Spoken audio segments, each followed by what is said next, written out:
अब नहीं आती पुलिन पर प्रियतमा, इसके लेखक ज्ञान रंजन हैं और जो इसकी विधा है इसको हम संस्मरणात्मक लेख मान सकते हैं। संस्मरणात्मक लेख इसलिए कि लेख में जो लेखक होता है वो अपनी बौद्धिक स्तर पर अपनी बातें बताता है, और संस्मरणात्मक वो होता है जिसमें वो अपनी याददाश्त किसी के साथ जिनके साथ उसका भावात्मक रिश्ता होता है, संवेदनात्मक धरती पर उतरकर वो उनके बारे में चर्चा करता है, तो वो संस्मरणात्मक हो जाता है। जो हमारा अब नहीं आती प्रियतम पुलिन पर प्रियतमा, इसमें लेखक ने एक गहन वैचारिक चिंतन किया है और इलाहाबाद की पृष्ठभूमि में ज्ञान रंजन ने बताया है कि भारत की उच्च वर्गीय धार्मिक और पुरोहित परंपरा, लंबे समय तक खेले गए राजनीतिक वितंडावाद यानी कि व्यर्थ के वाद विवाद, और प्रसिद्ध अप्रसिद्ध सिद्ध असिद्ध साहित्यकारों समीक्षकों के पारंपरिक संघर्ष, दांव-पेच, ईर्ष्या, दंभ, एक दूसरे को नीचा दिखाने की प्रवृत्तियां किस तरह से आगे बढ़ती रही और किस तरह से इन सब प्रवृत्तियों ने देश के तमाम उच्च वर्गीय श्रीमंतों की दलित विरोधी, मजदूर, श्रमिक और किसान विरोधी प्रवृत्ति ने नीति अनीति कुनीति की, और जो नीति और अनीति उन्होंने की उनका पर्दाफाश ज्ञान रंजन ने अपनी इस रचना में किया है। इस रचना में अब नहीं आती पुलिन पर प्रियतमा, इसमें ज्ञान रंजन ने मुख्य रूप से इन्होंने खुद ही बताया है ये कि इस रचनात्मक बेतरतीब से नोट्स में मैंने निराला, अज्ञेय, मुक्तिबोध, धर्मवीर भारती और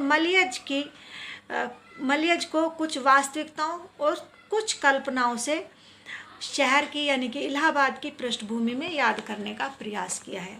यानी कि इसमें लेखकों की एक लंबी सूची को इन्होंने अभिव्यक्त किया, लंबी सूची एक लेखकों की है जिसके बारे में इन्होंने बात की, पर जो मुख्य रूप से संस्मरणात्मक जो बातें इन्होंने कही हैं यानी कि संवेदनात्मक स्तर पर जिनके साथ ये जुड़े हैं वे सिर्फ निराला, अज्ञेय, मुक्तिबोध, धर्मवीर भारती और मलियज ही हैं।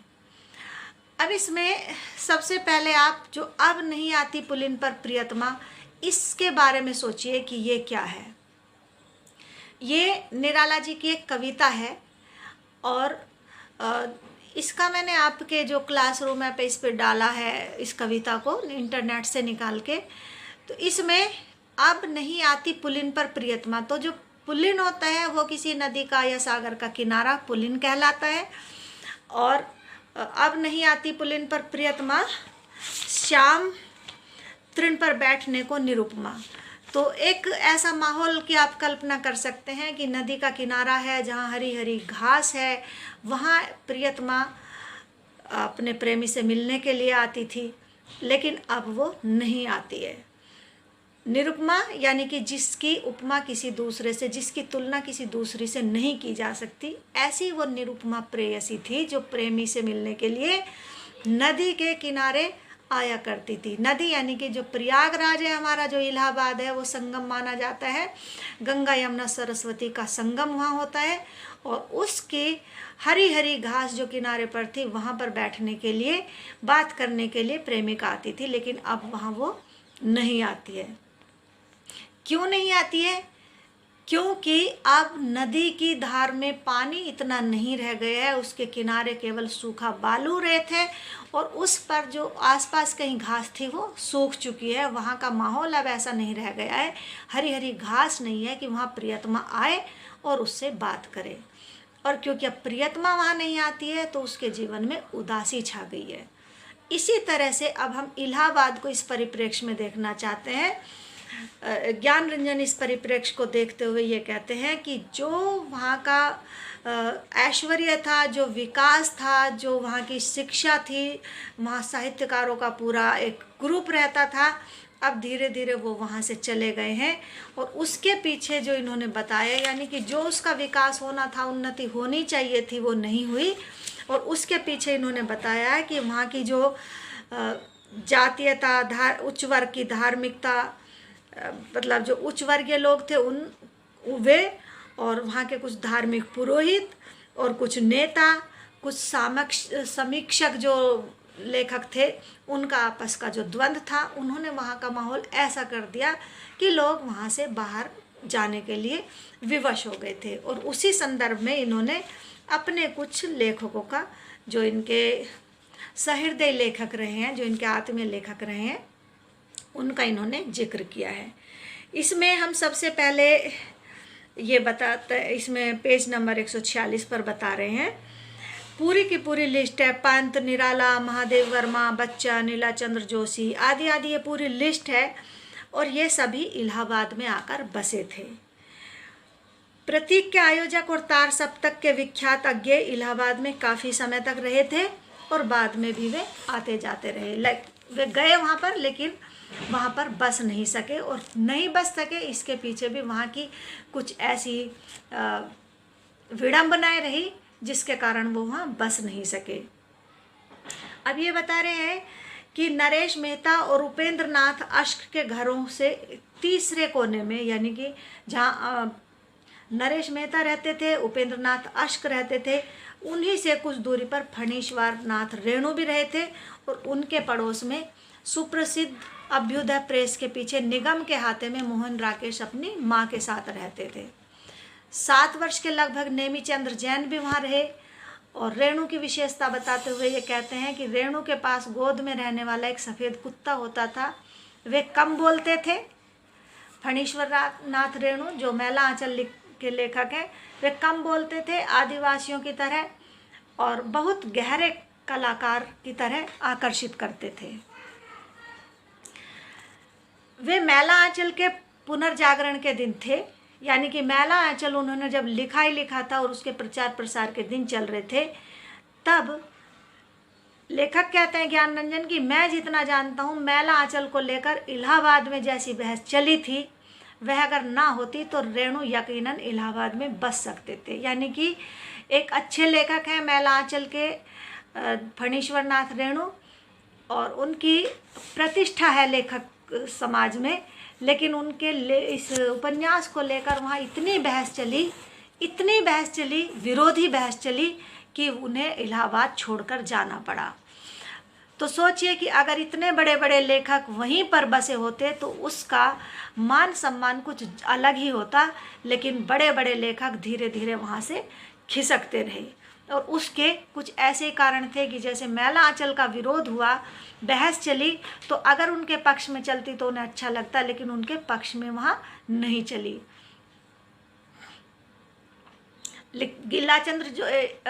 ज्ञान रंजन लिखते हैं कि इलाहाबाद के लोग बाहरी नागरिकों को अपनाने से विमुख ही रहे। यानी कि अगर कोई योग्य आदमी वहाँ चला गया इलाहाबाद में, तो वहाँ के रहने वाले जो नागरिक थे उन्होंने उसे सराहा नहीं, उसको हाथों हाथ प्यार से अपने आँखों पर बिठाकर उन्होंने नहीं रखा, और मजबूरी में फिर उन्हें, क्योंकि वहाँ ने उन्हें स्वीकार नहीं किया गया, तो वो उसे छोड़कर आना पड़ा। अब आगे ये बताते हैं कि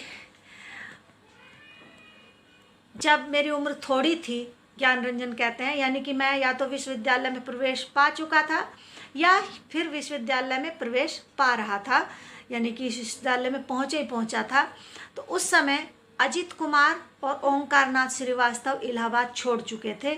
बाद में एक दिल्ली चले गए और एक दूसरे लंदन चले गए।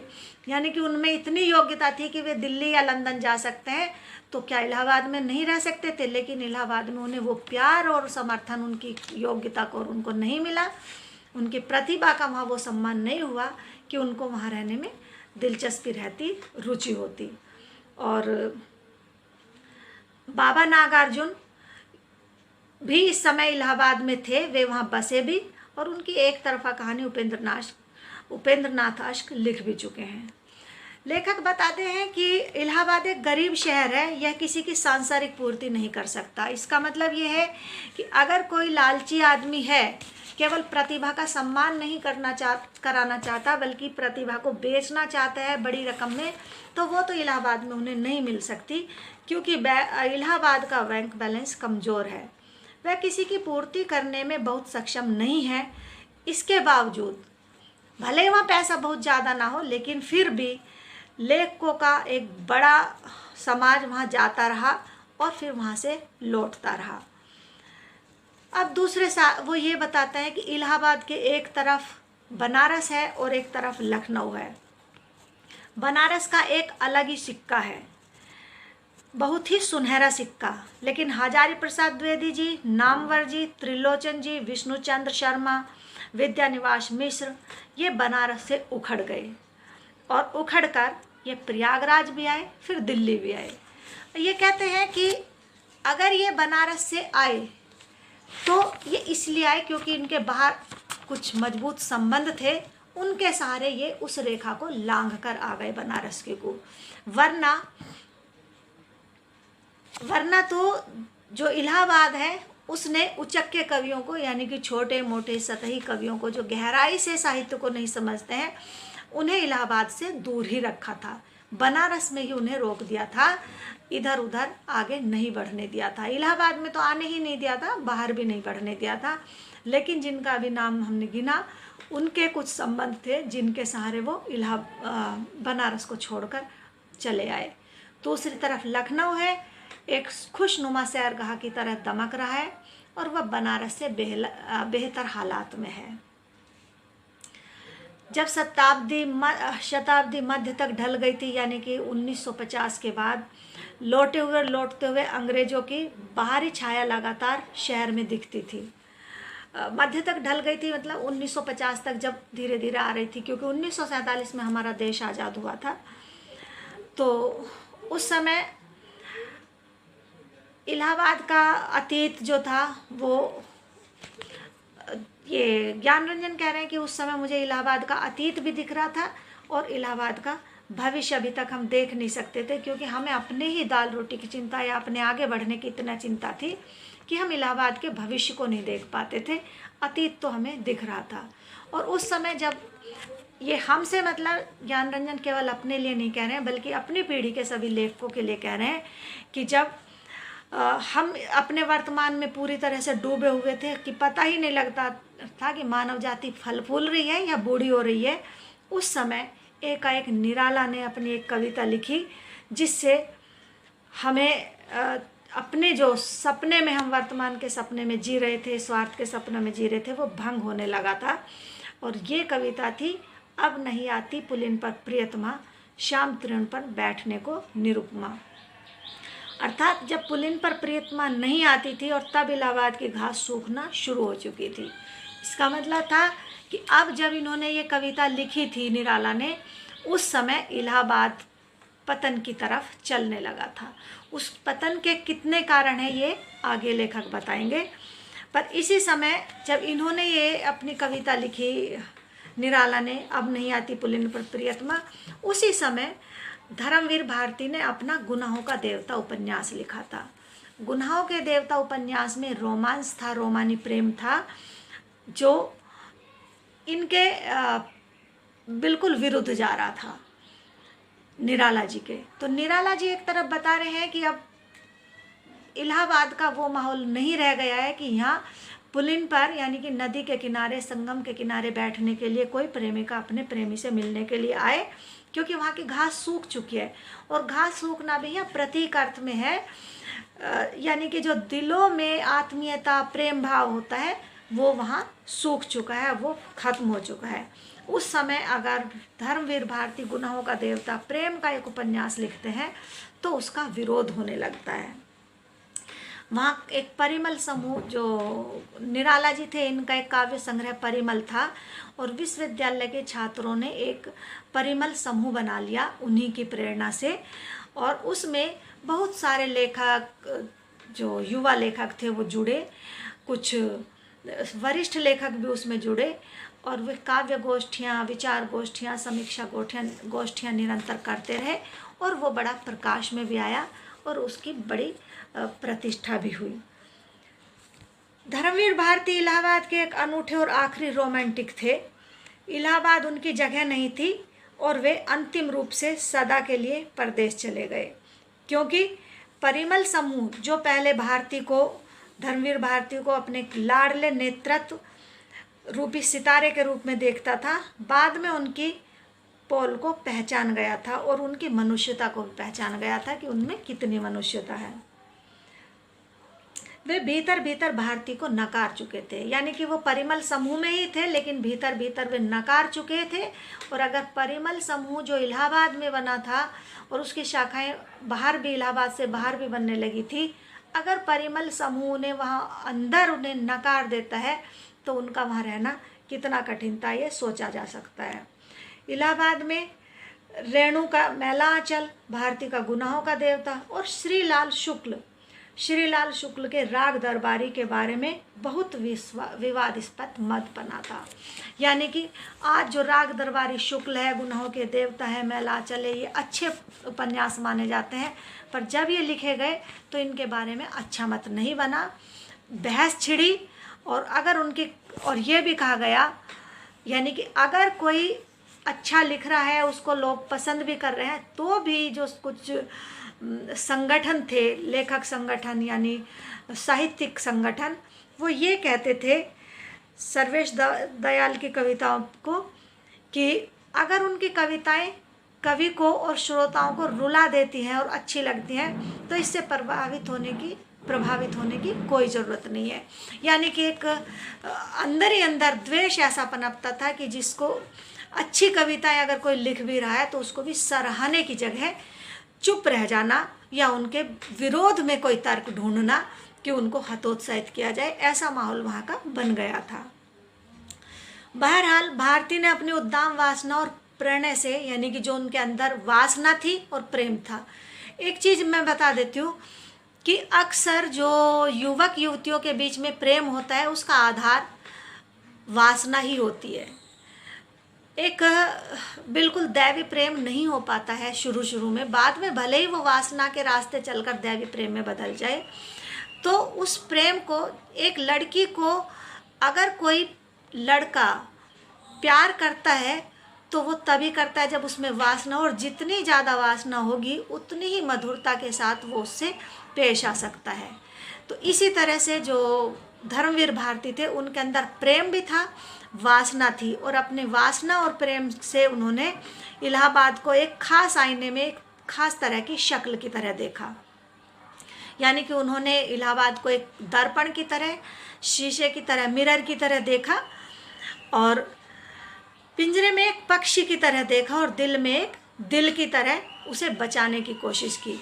सीने में जैसे एक दिल को बचाए रखने की कोशिश की जाती है, पिंजरे में जैसे एक पक्षी को पाला जाता है, ऐसे ही उन्होंने इलाहाबाद को एक तरह से बचाने की कोशिश की थी वासना के और प्रेम के उपन्यास को लिखकर।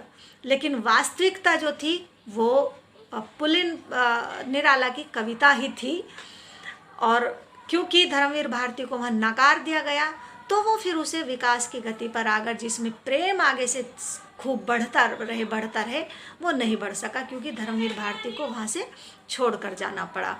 हम ये सोच सकते हैं कि वास्तविक स्थिति तो वो थी जो निराला अपनी कविता में लिखते हैं कि वहाँ की घास सूख चुकी है, रेत है और पानी की धारा बह चुकी है, अब खाली रेत रह गया है, इसलिए प्रियतमा मिलने के लिए भी नहीं आती। यहाँ प्रियतमा से मतलब प्रेयसी नहीं बल्कि बहार है। जो बहारें होती हैं वो वहीं आएंगी जहाँ नमी होगी, और नमी से मतलब भी यहाँ नदी का पानी नहीं है बल्कि दिल की आर्द्रता है, करुणा है। तो जहाँ दिल में प्रेम होगा, करुणा होगी, आर्द्रता होगी, नमी होगी, वहीं बाहर आ सकती हैं। जैसे कि अगर कहीं पानी है तो वहाँ घास उग सकती है, फूल पौधे उग सकते हैं। ऐसे ही अगर आपके दिलों में नमी होगी, प्रेम होगा, आर्द्रता होगी, करुणा होगी, दया होगी, तो वहाँ दूसरे आदमी का रहना, यानी कि समाज वहीं पनपेगा जहाँ ये सारी चीज़ें होंगी, वहीं बाहर होंगी, वरना तो वीरान छा जाएगा। तो इस तरह से जब धर्मवीर भारती ने वहाँ पर कुछ बढ़ाने की कोशिश की, लेकिन उसको वहाँ के लोगों ने स्वीकार नहीं किया, बल्कि परिमल समूह में तो उन्हें पूरी तरह से नकार ही दिया गया, तो उन्हें छोड़ना पड़ा। और धीमे धीमे मरते बदलते धूमिल और विदा होते मरीज की शैया के किनारे जैसे बैठते हैं, प्रार्थना करते हैं, ऐसे ही कुछ दिन वो वहाँ रहे और फिर वहाँ से चले आए। यानी कि जैसे एक मृत शरीर, डेड बॉडी के किनारे बैठे रहे हम, ऐसे वो कुछ दिन तक अपनी कविताएं वहाँ लिखते रहे, उपन्यास लिखते रहे और फिर वहाँ से चले आए।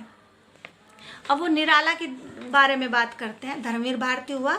अब निराला के बारे में ज्ञानरंजन कहते हैं कि वो एक लंबे विशाल पुरुष देह की तरह आसमान तक खींचे लगते थे। ऐसा लगता था कि उनके पैर जमीन पर हैं और मस्तक उनका आसमान पर है।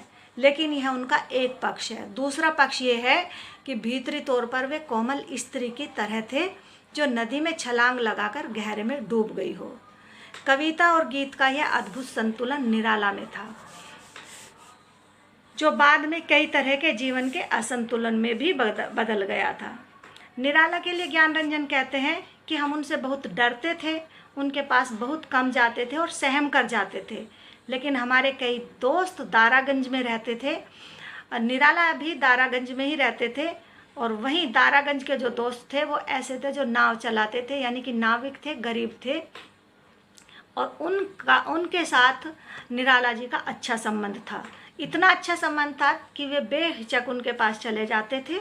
और ज्ञानरंजन कहते हैं कि उन्हीं नाव चलाने वाले दोस्तों के साथ हमारी हिम्मत पड़ जाती थी निराला जी के पास जाने की। और फिर वहाँ की बताते हैं, वो जब उनसे मिलने के लिए जाते थे वहाँ की क्या स्थिति थी, ये बताते हैं कि निराला के सामने स्टूल पर एक बड़ा प्याला होता था, जिसे प्याला नहीं चषक कहना चाहिए। चषक मतलब गिलास। अंतिम सालों में ही मैं उनसे 3-4 बार मिला था। एक बार उन्होंने हमारी कैंपस पत्रिका के लिए एक कहानी हिंदी और अंग्रेजी में मिली जुली, जो GTB की खबरों की तरह डिक्टेट की थी। स्वर्गीय बद्रीनाथ तिवारी हमारे साथ थे, और इस बात को किसी नारे के रूप में ना लिया जाए कि निराला की विशाल पीठ के पीछे एक चीड़ के खोखल नुमा रैंक में 3 किताबें हुआ करती थी।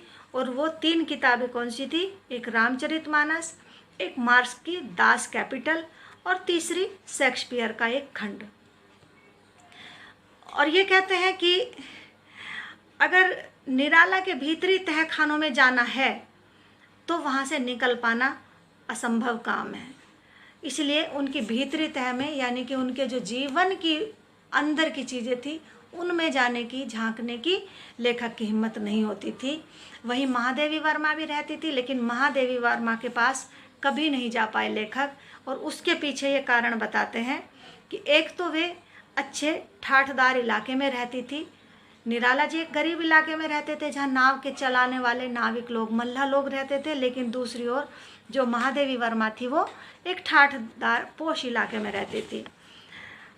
जब ये जो महादेवी वर्मा थी वे विद्यापीठ में रहती थी, विद्यापीठ की प्रिंसिपल थी, जो ज्ञानरंजन के रास्ते में ही पढ़ता था जहाँ ये रहते थे। और फिर जब ये अपने विश्वविद्यालय जाते थे, लेकिन फिर भी ये कभी उनसे नहीं मिले।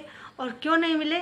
क्योंकि श्रीनाथ सिंह और महादेवी वर्मा के बीच में लगातार विवाद चलता रहता था, और वो विवाद सच्चाइयों के अलावा बस झक और मार धाड़ जैसी वस्तु भी उसके लिए कारगर थी। यानी कि उसका कोई उद्देश्य नहीं था, बस विवाद था तो एक दूसरे को पछाड़ने के लिए था। इसलिए कभी महादेवी वर्मा से नहीं मिल सके। जबकि दूसरी ओर जो निराला थे, महादेवी वर्मा उनकी मुंह बोली बहन भी थी। प्रियतमा और निरुपमा से बिल्कुल भिन्न निराला की एक कविता दूसरी भी देखी जा सकती है, वह तोड़ती पत्थर। यानी कि एक तरफ इलाहाबाद की स्थिति को निराला जी अपनी अब नहीं आती पुलिन पर प्रियतमा के माध्यम से दिखाते हैं, तो दूसरी तरफ वह तोड़ती पत्थर देखा मैंने उसे इलाहाबाद के पथ पर। इस कविता से भी वो इलाहाबाद की स्थिति को दिखाते हैं कि इलाहाबाद में कितनी बुरी स्थिति हो रही थी। इस कविता में जो इन्होंने इलाहाबाद के पथ पर लिखा है, वह इलाहाबाद की जगह दूसरे किसी शहर का नाम भी ले सकते थे, लेकिन उन्होंने ऐसा नहीं लिखा। अगर ये कविता में से इलाहाबाद शब्द को हटा दें और किसी भी दूसरे शहर को, जो हिंदुस्तान का ही शहर को हो, उसे रख दें, तो कविता में क्या फ़र्क पड़ेगा?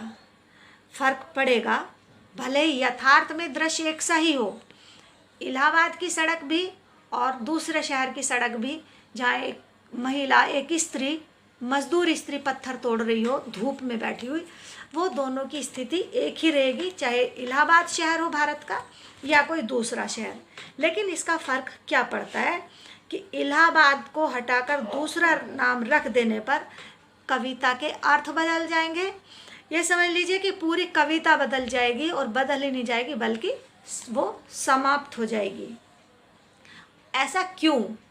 इसलिए कि इलाहाबाद देश की राजनीति, विशेष रूप से कांग्रेस की राजनीति और ख़ास तौर पर उत्तर भारत की सक्रिय राजनीति और उससे जुड़ी हलचलों का एक जलजले वाला शहर था। यानी कि जो राजनीति थी उस समय भारत की, उत्तर भारत की कांग्रेस की राजनीति का जो गढ़ था, केंद्र था, वो इलाहाबाद था।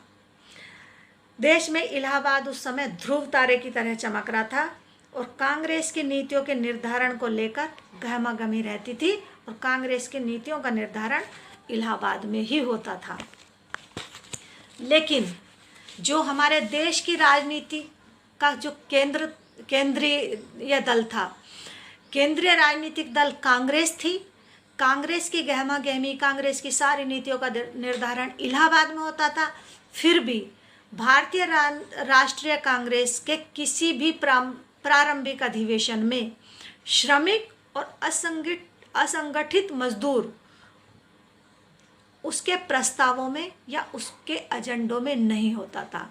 यानी कि वो कोई भी नीति नियम बनाए पर उसके किसी एजेंडे में भी जो श्रमिक थे, असंगठित श्रमिक, वे नहीं होते थे। जबकि असंगठित श्रमिकों का उद्धार करना, गरीबों का उद्धार करना राजनीति का एक विशेष काम होना चाहिए। तो एक तो राजनीति का भारतीय राष्ट्रीय कांग्रेस का गढ़ था, दूसरे इलाहाबाद विश्वविद्यालय की स्थापना भी भारतीय राष्ट्रीय कांग्रेस की स्थापना के कुछ दिन बाद वहाँ हो गई थी। यानी कि शिक्षा का जो सबसे बड़ा केंद्र था वो भी इलाहाबाद था। और तीसरा, कुछ ही दिन बाद वहाँ हाई कोर्ट की भी स्थापना हो गई थी, जो ब्रिटिश न्याय की परंपरा का एक हिस्सा बना था। इलाहाबाद नौकरशाह उत्पन्न करता था इलाहाबाद विश्वविद्यालय, और न्याय करता था हाई कोर्ट। और न्याय जो होता था वो वास्तव में न्याय नहीं होता था बल्कि अन्याय होता था, क्योंकि वो एक अंग्रेजों की संस्कृति के आधार पर, अंग्रेजों की परंपरा के आधार पर ही आगे बढ़ रहा था। और जो इलाहाबाद विश्वविद्यालय नौकरशाह उत्पन्न करता था, कलफदार न्यायविदों के तनतने कल्चर का हिस्सा बनता था। यानी कि इलाहाबाद विश्वविद्यालय से नौकरशाह निकले और फिर वो कलफदार, यानी कि जो राजनीतिक सत्ताधारी जो लोग होते थे, सत्ता जिनके हाथ में सत्ता की पावर होती थी, उनके कल्चर का हिस्सा बन जाते थे। विश्वविद्यालय और हाई कोर्ट की शिक्षा प्रणाली और न्याय व्यवस्था में भी कहीं कोई मजदूर नहीं था। ना तो इलाहाबाद विश्वविद्यालय में किसी मजदूर को एडमिशन मिलता था और ना ही न्याय व्यवस्था में कभी मजदूर को न्याय मिलता था। चौथी जो चीज़ है यहाँ, वो है जो संगम के किनारे पर पंडों का वर्चस्व। ये बताते हैं ज्ञानरंजन कि नेहरू की वसीयत के हिसाब से उनकी मृत्यु के बाद भी गंगा यमुना के ऊपर उनकी भस्म का दबदबा था। यानी कि जो नेहरू थे वो पंडित थे, और वहाँ पर जो संस्कार करने वाले होते हैं वे भी पंडित यानी कि पंडित थे। और ये एक तरह से नेहरू को यहाँ प्रतीक बनाते हैं कि नेहरू का दबदबा था मरने के बाद भी, और वो नेहरू इन सब के प्रतिनिधित्व कर रहे हैं जो पंडा है। और ये बताते हैं ज्ञानरंजन कि सरगुजा, छत्तीसगढ़, बस्तर और मध्य प्रदेश के आदिवासी अंचलों के भोले भाले यात्री इन पंडों के पशु जबड़ों में चिरकाल तक समाते रहे हैं। चिरकाल तक समाने का मतलब है पंडों ने शताब्दियों में इन किसान मजदूरों के बल पर अपार संपत्ति और माफिया तत्व अर्जित किया था। यानी कि भोले भाले लोग आते थे और ये कुछ संस्कारों के, क्रियाकर्मों के बहाने उनकी बड़ी संपत्ति को लूट लेते थे। ये आग लगा दें, हत्या कर दें, टेंट खोल दें, इन पर कोई कार्यवाही नहीं कर सकते थे। यानी कि ये कितना भी अन्याय कर ले, लेकिन इनके अन्याय को चुनौती देने वाला वहाँ कोई नहीं था, क्योंकि इनको भी राजनीतिक प्रेशर प्राप्त था, विश्वविद्यालय को भी और न्यायालय को भी। न्याय अगर कोई मांगता है, वहाँ अगर किसी के साथ इन्होंने अन्याय किया और वो न्याय मांगने के लिए जाएगा, तो हाईकोर्ट उनके साथ नहीं न्याय करेगा, क्योंकि वो पंडों की सुनेगा। और पंडों की क्यों सुनेगा? क्योंकि भारतीय राष्ट्रीय कांग्रेस के जो नेता थे वो नेहरू थे। नेहरू भी पंडित थे, ये भी पंडित थे, और वे भी उनके उसमें कहीं मजदूरों का तो एजेंडा था ही नहीं, और दूसरे वो भी शोषण की प्रकृति के ही थे। यानी भारतीय राष्ट्रीय कांग्रेस सिर्फ कलफदार थी, कलफदार लोगों को पालती थी और कलफदार लोगों को ही आगे बढ़ाती थी। जो निम्न वर्ग था, नीचे वाला जो तबका था, उनको वहाँ कहीं भी आश्रय नहीं था, उनको कहीं सहायता नहीं थी। धार्मिक कर्मकांडियों के संसार में मजदूर एक गैर अहमियत रखने वाला शूद्र और लगभग शोषित रहने वाला वर्ग था। ऊपर जिन धाराओं का उल्लेख किया गया है, भारतीय राष्ट्रीय कांग्रेस, राजनीति की धारा, इलाहाबाद विश्वविद्यालय, शिक्षा की धारा, हाई कोर्ट, न्याय की धारा, तो और पंडे जो धर्म की धारा, तो ऊपर जिन 4 धाराओं का उल्लेख किया गया है, ये इलाहाबाद की गंगा, जमुना, सरस्वती और संगम थे। ये बहुत ही प्रबल, प्रतिष्ठित शोषक धाराएं थी। यानी कि ये सारी चारों जो धाराएं थी, चारों में भारतीय राष्ट्रीय कांग्रेस यानी राजनीतिक धारा, विश्वविद्यालय शैक्षिक धारा, हाई कोर्ट न्यायिक धारा और पंडे धार्मिक धारा, ये सारी ही शक्तिशाली थी, प्रतिष्ठित थी, और सारी की सारी धाराएं शोषक थी, जो आम जनता का शोषण करती थी। इस पृष्ठभूमि में हमें निराला की कविता को देखना होगा। यानी कि जो ये कविता है कि वह तोड़ती पत्थर देखा मैंने उसे इलाहाबाद के पथ पर, तो इन्होंने इलाहाबाद ही क्यों लिखा? इन चारों धाराओं के शोषण की प्रकृति में ताकत के बल पर जो वो शोषण करते थे और फिर अच्छी तरह से प्रतिष्ठित थे, इस संदर्भ में हम इस कविता को देख सकते हैं। यहाँ एक टहनी भी नहीं थी जहाँ वो इलाहाबाद के पथ पर पत्थर तोड़ती है। वह बस श्रमश्लग्य थी और इसी श्रम को सदियों तक संसार के कवियों ने दमकाया है। यानी कि इसी श्रम के बल पर सारी की सारी समृद्धि बसती है। लेकिन दुख की बात है कि इलाहाबाद ना तो पुराना ही बचा और ना ही नया बन सका। विश्वविद्यालय, न्यायालय और धर्मस्थल, विश्वविद्यालय यानी इलाहाबाद विश्वविद्यालय, न्यायालय यानी हाई कोर्ट जो इलाहाबाद में है, और धर्मस्थल जो संगम पर पंडा सबको, भोली भाली जनता को कर्म कांडों के नाम पर लूटते रहते थे, ये सभी असफल हो गए थे धीरे धीरे। उनका कोई सगुण निशान अब नहीं दिखता। यानी कि ना तो पुराने वाला ही इलाहाबाद रहा, वे द्वीपों की तरह बचे हैं। इलाहाबाद को इससे ऊपर या अलग बनना संवरना था। यानी कि इलाहाबाद को बनना संवरना था इन सबको पीछे छोड़कर, इन सारी धाराओं को, यानी कि जो इलाहाबाद विश्वविद्यालय, राजनीतिक और धर्म स्थल थे, इन सब से ऊपर उठना था। लेकिन कुशिक्षा, विश्वविद्यालय में जो कुशिक्षा दी जाती थी, हाई कोर्ट में जो अन्याय होता था, और धर्महीनता, यानी कि धर्म होता है जनता के साथ, जनता को उभारने के लिए, पर जो वहाँ के पंडा थे वो अधर्म करते थे धर्म के नाम पर। उस अधर्म से सभी संस्थाओं में बुनियाद से ही, जो अधर्म था इन सभी संस्थाओं में बुनियाद से ही, शुरू से ही घर कर गया था। इलाहाबाद विश्वविद्यालय में अशिक्षा घर कर गई, हाई कोर्ट में अन्याय घर कर गया, और धर्म स्थलों में धर्महीनता घर कर गई।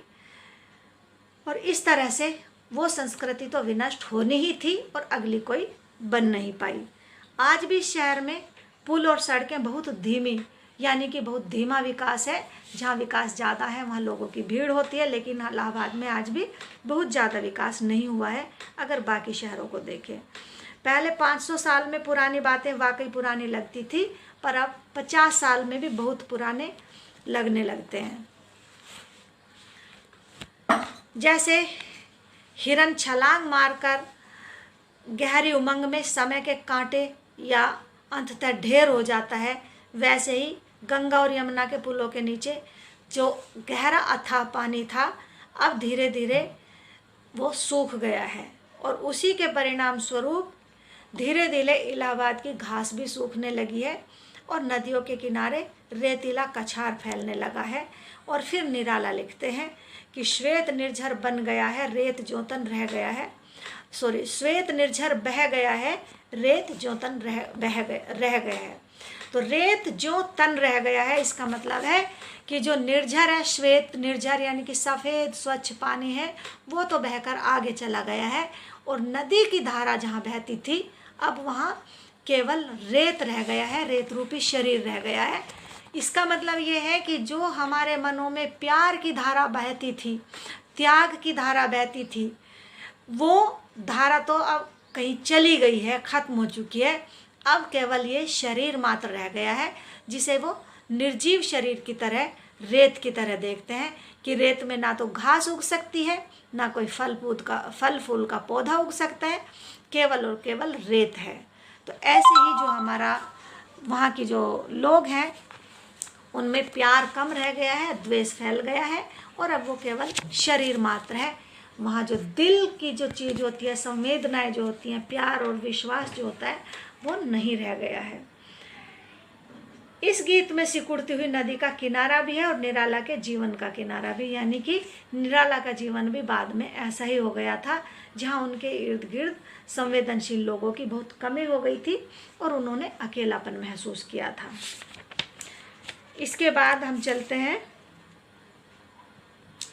मलयज पर। मलयज के बारे में ये कहते हैं कि ये दुर्भाग्य की बात है कि जब उनका उदय हो रहा था, तभी वे अस्त भी हो गए। मलयज को इलाहाबाद में और शायद दिल्ली में भी काफ़ी एकाकी रहना पड़ा था।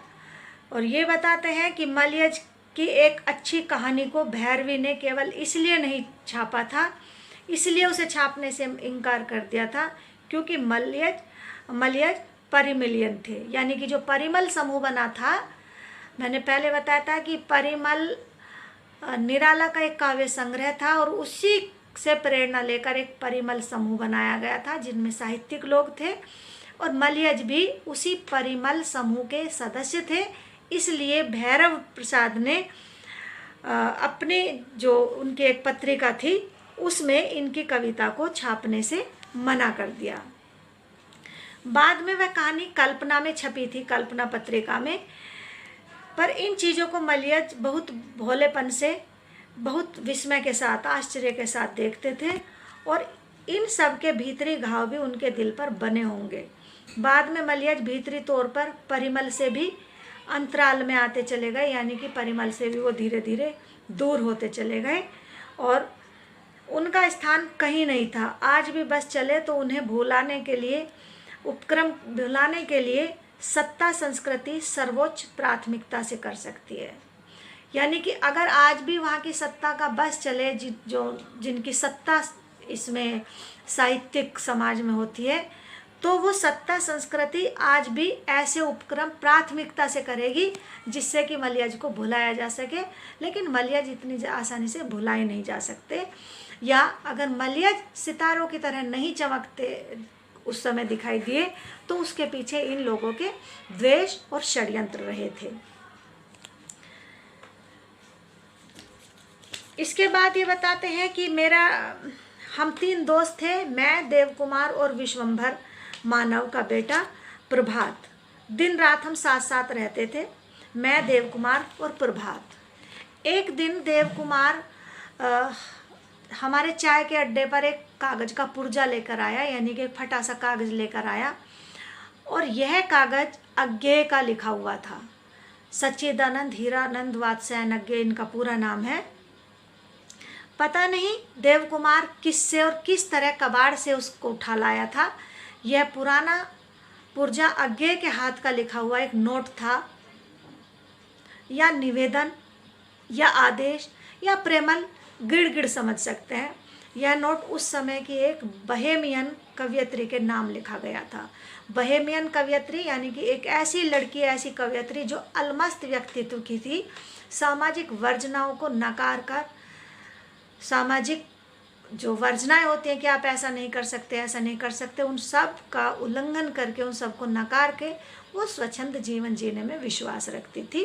ऐसी एक कवयित्री के नाम लिखा गया था, जिसमें संगम तट पर रेत के कछार में सूर्यास्त की वेला में मिलने की अरज थी कि संगम के तट पर तुम मुझसे मिलने के लिए आ जाओ जब सूरज छिप जाएगा। और जो पत्र था उसमें जो पुर्जा था, कागज का जो पेज था, उसमें रेत नहीं लिखा था, उसमें लिखा था सैकत। पुर्जे के ऊपर कवयित्री का प्रेम पगा नाम था और नीचे लिखा था वात्स्यायन। कवयित्री घर पर कविताएं लिखती रह गई और उधर सैकत तट पर वाकई सचमुच सूर्यास्त हो गया।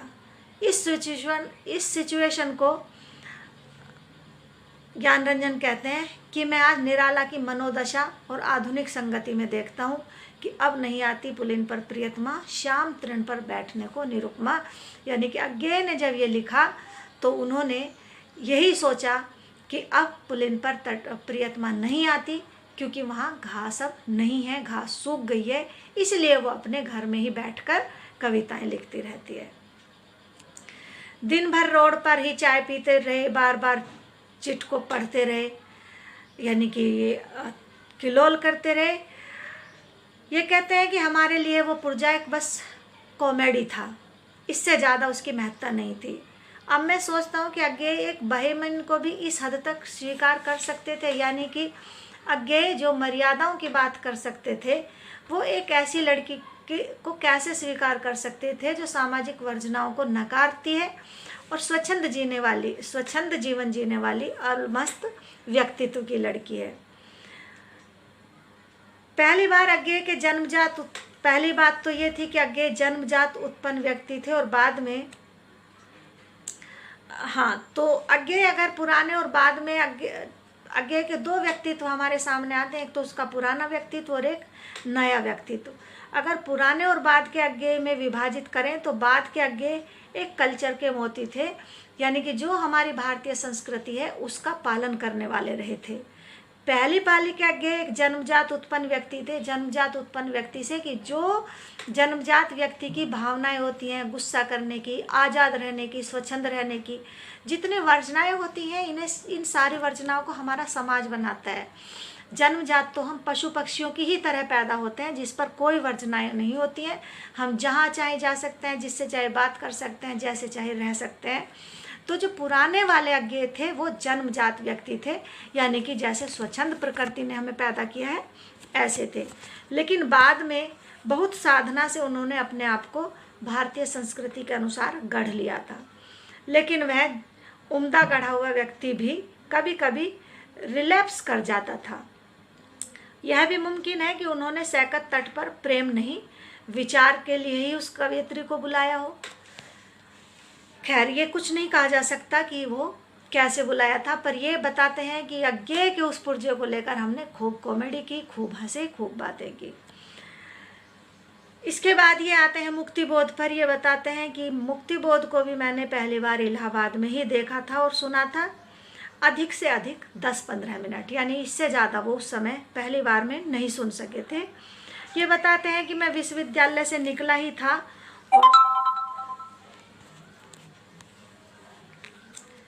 और थर्नहिल रोड पर आकाशवाणी के उस काव्य पाठ को बाड़ों की 4 दीवारी के बाहर से सुन रहा था। हमारे पास प्रवेश पत्र नहीं था, यानी कि ये 3 दोस्त, प्रभात, देवकुमार और ये, तो तीनों के पास प्रवेश पत्र नहीं था कि वे अंदर जा सकें। इसलिए तब मुक्तिबोध का नाम भी इन्होंने थोड़ा थोड़ा ही सुना था, लेकिन उसे सुनने की इनके मन में जिज्ञासा थी, इसलिए बाहर खड़े होकर ही सुना। मुक्तिबोध ने उस दिन अपनी ओरांग उटांग कविता पढ़ी थी और ये बताते हैं कि जब मुक्तिबोध अपनी इस कविता को पढ़ रहे थे तो उनके हाथ में कागज का टुकड़ा बुरी तरह से हिल रहा था जिसमें कविता लिखी थी और उनकी टांगे कविता पढ़ते हुए कांप रही थी। भद्रलोक में एक ग्रामीण जैसी हरकत थी उनकी, यानी जो सभ्य समाज है उसमें देखने से ऐसा लगता था कि ये ग्रामीण व्यक्ति ही इस तरह से हिल सकता है। उनकी टांगे कांप रही थी और उटांग कविता सुनकर हम भी सन्न रह गए। श्रोता भी लगभग इस हालत में थे। हम उसे आधा अधूरा समझ रहे थे, लेकिन इतना लगता था कि यह कविता हमारी है, यानी कि जो भी उन्होंने लिखा मुक्तिबोध ने वो यथार्थ था, जो लगभग सभी युवाओं के जीवन में होता है। ऐसा लगा इन्हें, ज्ञान रंजन कहते हैं कि हमें ऐसा लगा कि ये हमारे ही भविष्य की कविता है। प्रभात तो इतना उन्मत्त था कि वह बाकी लोगों को भी हूट करने लगा। तब मैंने उसे फुसलाकर समझाया और दूर ले गया। हमारे लिए इसके बाद चिरागों में रोशनी न रही जैसी हालात थी। हम मुक्तिबोध को किसी मैटिनी आइडियल की तरह देख रहे थे। वहाँ एक फिल्मी सितारे को पा लेने जैसी उत्तेजना थी हमारे अंदर। उसके 2-4 साल बाद मुक्तिबोध को जबलपुर में मैंने परसाई जी के साथ भरपूर देखा था और पाया था। वह ऐसा समय था जब एक रचनाकार का बीज अपनी ललक और प्रतिभा के अलावा 3 बाहरी चीज़ों से भी प्रस्फुटित होता था। सोहबत यानी संगत, शहर यानी कि आप किस शहर में रह रहे हो, और मोहब्बत। यही 3 चीज़ आदमी को उस समय कवि बना देती थी कि आप कवियों की संगत में रहें, कवियों के शहर में रहें। इलाहाबाद कवियों का शहर था। और मोहब्बत, यदि आपको किसी से मोहब्बत भी हो जाए तो आप बहुत अच्छे कवि बन सकते हैं।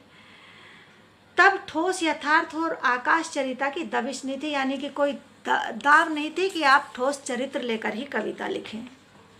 तो इस तरह से इन्होंने मलियाज की, मुक्तिबोध की, अज्ञेय की, धर्मवीर भारती की और निराला की जो कहानियाँ हैं, या ये कहिए कि जो उनके साथ इनके कुछ पल बीते थे, उनको लेकर इस संस्मरणात्मक लेख को लिखा और बताया कि जो इतने अच्छे कवि थे वे भी उस शहर में आगे नहीं बढ़ पाए।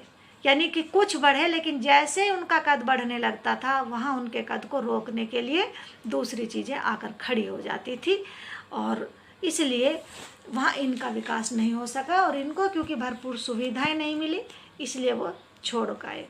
तो 2 तरह की चीज़ें इन्हें नहीं मिली। कुछ तो इसलिए नहीं वहाँ से आए क्योंकि उन्हें पैसे की भूख थी और वो पैसा उन्हें वहाँ नहीं मिल सकता था। लेकिन कुछ लोग तो इसीलिए छोड़कर, प्रतिभावान कवि तो इसलिए भी छोड़कर आए, कवि या लेखक रचनाकार, क्योंकि वहाँ उनकी प्रतिभा को भरपूर सम्मान नहीं मिला था। तो इस तरह से ये हमारी जो संस्मरणात्मक लेख है वो पूरा हुआ। और इसके बाद आप इसके कुछ प्रश्न या इसका जो प्रतिपाद्य है, इसका जो उद्देश्य है उसे समझ सकते हैं। तो इसका प्रतिपाद्य यही है कि वहाँ उसका विकास जो हो सकता था वो इसलिए नहीं हो पाया क्योंकि वहाँ पर द्वेष भाव वाले लोग ज़्यादा पनप गए। राजनीति का वहाँ गढ़ था, तो वे उन्हीं लोगों को आगे बढ़ा रहे थे जो उनके एजेंडे को आगे बढ़ाएं। अगर कोई मजदूरों के हित की बात कहता है, जैसे निराला जी ने ही वह तोड़ती पत्थर लिखा, तो वहाँ क्योंकि वो उन कलफदारों के एजेंडे पर फिट नहीं बैठते थे, इसलिए उनको कभी प्रोत्साहन नहीं दिया गया।